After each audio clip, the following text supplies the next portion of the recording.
জাফলংয়ে টাস্কফোর্সের অভিযানে ১১ শ্রমিক আটক, মূল হোতা ও চাঁদাবাজরা ধরাছোঁয়ার বাইরে। বিস্তারিত দেখুন প্রতিবেদনে।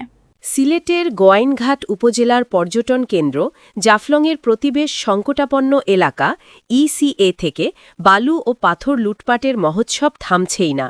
এই অবৈধ কর্মকাণ্ড বন্ধে টাস্ক ফোর্সের অভিযানে ১১ জন শ্রমিককে কারাদণ্ড দেওয়া হলেও ধরাছোঁয়ার বাইরেই রয়ে গেছে প্রভাবশালী সিন্ডিকেট ও চাঁদাবাজরা। স্থানীয় সচেতন মহল এই অভিযানকে আইওয়াশ বা লোক দেখানো বলে অভিহিত করেছেন।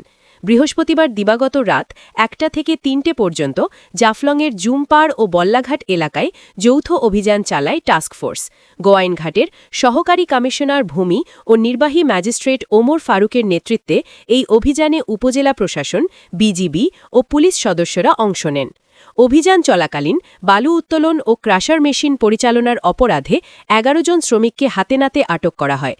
পরবর্তীতে ভ্রাম্যমাণ আদালতের মাধ্যমে তাদের প্রত্যেককে ১ মাস করে বিনাশ্রম কারাদণ্ড প্রদান করেন নির্বাহী ম্যাজিস্ট্রেট। শ্রমিকরা আটক হলেও অধরা সিন্ডিকেট। অভিযানে ১১ জন সাধারণ শ্রমিক জেল খাটলেও রহস্যজনকভাবে কোনো ক্রাশার মিল বা পেলোডার জব্দ করা হয়নি।